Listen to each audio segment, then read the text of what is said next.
The situation for Ukrainian units defending the city of Vulhedar in the south of the Donetsk region is becoming quite critical. These were the words used by pro-Ukraine deep state OSINT, who reported on the situation as follows. The situation around the city is critical and continues to deteriorate. The Russians are trying to surround the settlement, and at the same time, they are simply razing it to the ground with artillery.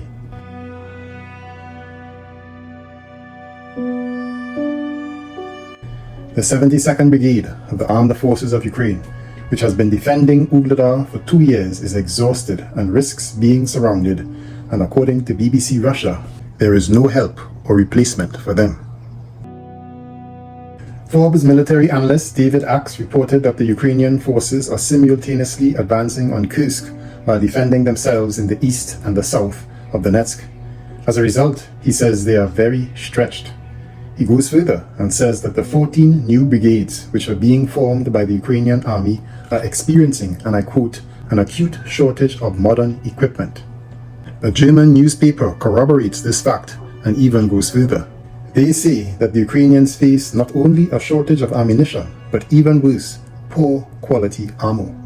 In August, the Ukrainian government informed the Czechs of cases in which, and get this, shells had exploded immediately after they were fired.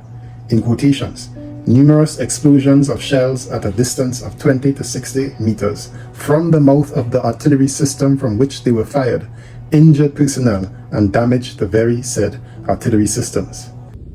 Пуст? Да?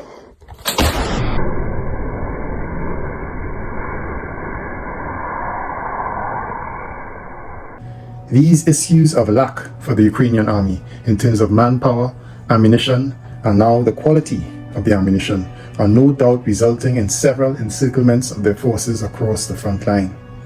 For the past few weeks, I have been focusing on the salient south of Prechystivka and neglected the one further south around Vulhedar, which now seems to be closing even more rapidly.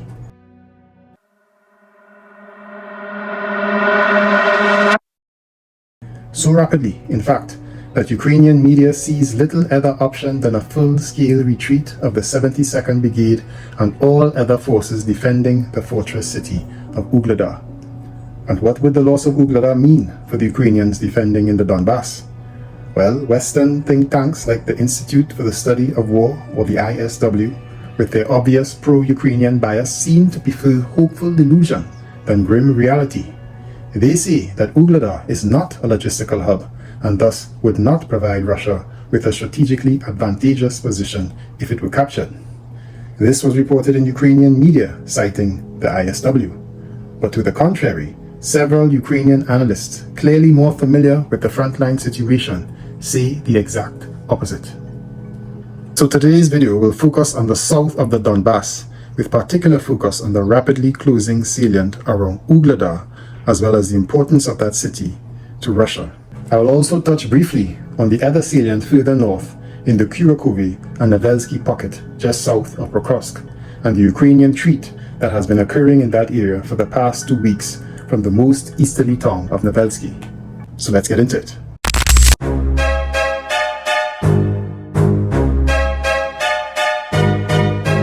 The town of Vulhedar, with a pre-war population of 14,000, has held strong despite several Russian attacks in this 31-month-long conflict. It was defended largely by the 72nd Brigade of the Ukrainian Armed Forces, but as admitted by Forbes, that fortress is now on the verge of collapsing. On Wednesday morning, Russian forces bombarded and assaulted the town, but unlike the previous assaults, this recent one appears to be succeeding. It is clear that the situation in Vulhedar is critical, and we are likely witnessing the final stages of its defense, writes a Ukrainian analysis group for intelligence Insight. After the fall of Mykolaiivka in April of this year, Russian units gradually advanced more than 18 kilometers to the eastern outskirts of Vulhedar, a position they were pushed back from in the winter of 2023.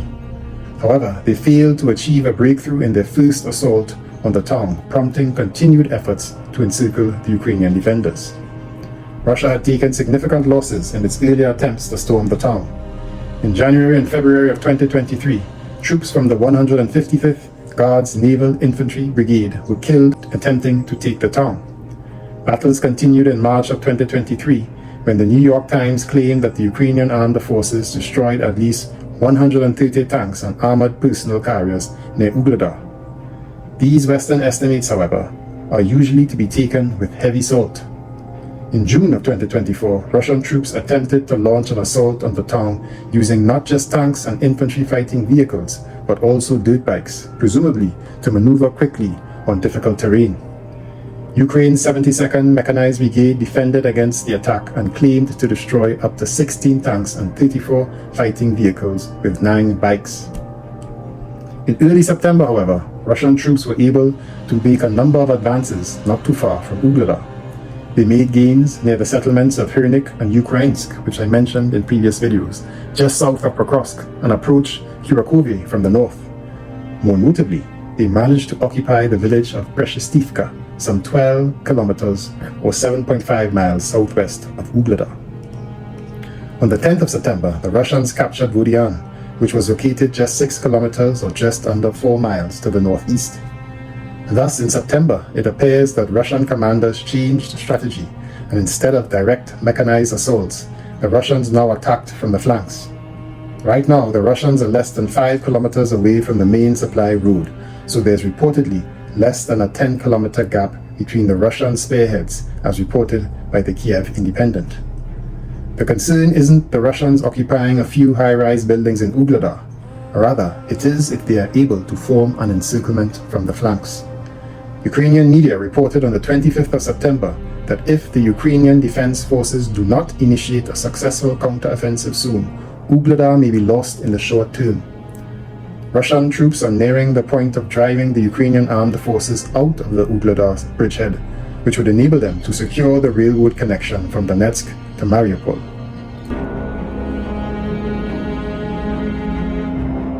This week, north of Vulhedar, Russian forces successfully captured the Pivdenne Donbaska Mine No. 3.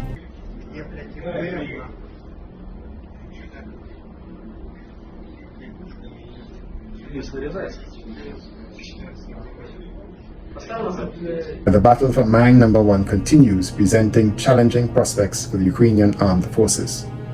From either the occupied village of Vulhedar or the mines, Russian troops need to advance just over 4 kilometers to fully cut off the logistics to Vulhedar, which currently relies on supply routes through Bohoyavelnka.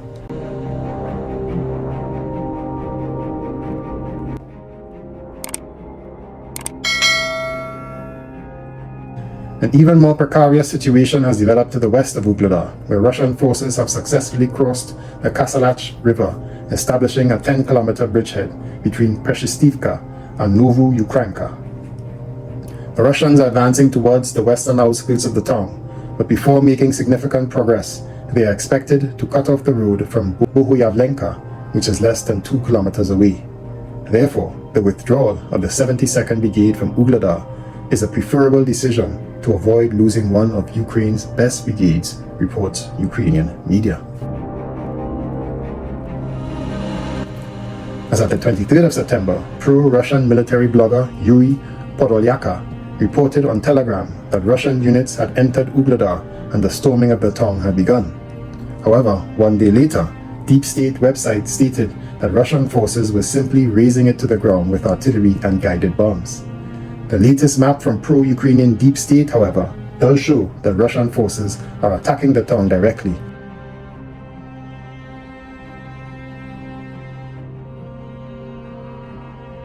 As well as on the both of its flanks. The importance of this fortress town cannot be underestimated. Ukrainian military expert Sergei Gurets described the town as being situated on elevated terrain, making it one of the few frontline areas with a height advantage.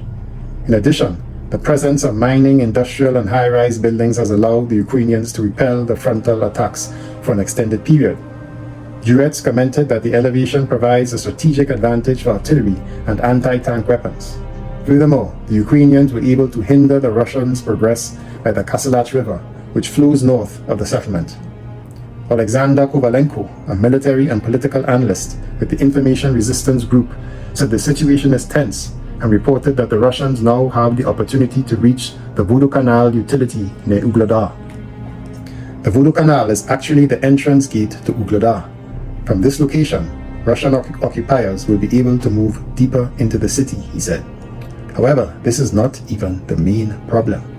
The problem, he said, is that the Russians are gradually covering the town from the southern part, where they have already had the opportunity to force the Kasalat River, but also from the eastern and northern parts of the city. The Russians, he said, are trying to surround the city from all directions. Emil Castamelli, an analyst from the Black Bay Group, told the Kiev Independent that, and I quote, "I would be surprised if the battle goes on for much longer. I think we are seeing the end times for Vulhedar as we speak. The loss of Vulhedar will have ramifications for the Ukrainian defense. The Kiev Independent reports that it could threaten the security of the entire southwestern portion of Donetsk, not yet occupied by the Russians. Vulhedar is located north of a key intersection connecting the O0532 road towards Bohoyavelnka and Konstantinivka, a small paved road toward Kurakovi, and a partly occupied T0509 highway toward Velika Novosilka. It is therefore described as a key logistic point for the Ukrainian forces defending the southern flank of Kurakovi. In fact, Vulhedar is the last fortified town before the village of Velika Novosilka and the entire southern part of Donetsk that Ukraine still controls. The occupied section of the T0509 highway, which passes south of Vulhedar, is essential for Russian forces trying to advance eastward. And you will note that the main road that runs north from Vulhedar and through Bohoyavelnka ends at Kurakovi. This town is also in jeopardy. It is another crucial town for the security of the Ukrainian defense.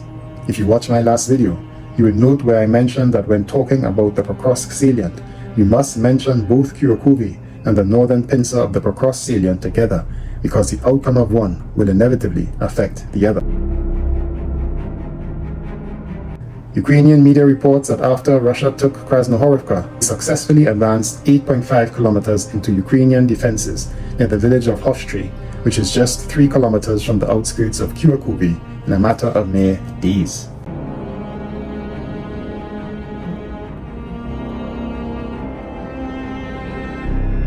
On this section of the front, Russian troops launched their assault in 3 columns, one along the Lozova River, the second towards Hostry, and the third from Hyorivka toward Maximilianivka. The stark superiority of Russian forces in both manpower and mechanized units compelled Ukrainian defense forces to retreat and establish a new defensive line through Alexandropol and Kurakovi. Both positions are notably vulnerable as Kurakovi faces potential attacks not only from the east, but as I set out above, from the south. Alexandropol is at risk of being encircled from 3 sides, reports Ukrainian media. Currently, Ukrainian forces have approximately a month to fortify Kurakovi in preparation for the impending assault. Just north, Ukrainian media reports that Ukrainian forces have been retreating from Lubelsky for the past 2 weeks, abandoning approximately 6 kilometers of territory. The current defense line now extends to Zelan-Druhe, where Russian troops are attempting to infiltrate in small groups, as well as along the northern bank of the Lozova River, where Ukrainian soldiers continue to hold the outskirts of Krasnohorivka. In the coming days, the defense line is expected to be fortified another 6 kilometers to the west, encompassing Hernik, Zoryan, Kurakivka, and Alexandropol, as well as the Vouch River. Despite the potential for Russian forces to assault this fortified area from 3 sides, the position is sufficiently robust to withstand attacks for an extended period. However, this plan has a significant vulnerability, particularly due to the Russian offensive between Hernik and Selidovi, made possible by the complete occupation of Ukrainsk. This maneuver poses a threat to the defenses of both Hernik and Selidovi. In this area of the front, Russian troops have breached Ukrainian defenses and are advancing westward, effectively cutting off the Selidovi-Hernik road. With the potential to reach Sukurine, they aim to expand their operational space for the offensive. This would enable them to flank the defenders of both towns, allowing Russian forces to potentially reach the northern outskirts of Kurakovi. Consequently, urgent stabilization measures are needed in this critical section of the front. To the north of Selidovi, the Ukrainian armed forces are successfully holding back Russian troops in the besieged Marinivka.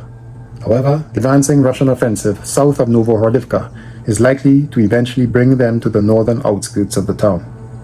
In the situation near Pokrovsk, the Ukrainian armed forces have clearly struggled to consolidate their defensive along the Vouch River in the Hrodivka area. Last week, Russian troops crossed the river and have since expanded their control to Mykolaiivka, the last village before Minograd. Ukrainian defenders in the villages of Kruty Yar and Krasny Yar now find themselves caught between the two advancing armies and are likely to be forced to retreat toward Minograd in the near future.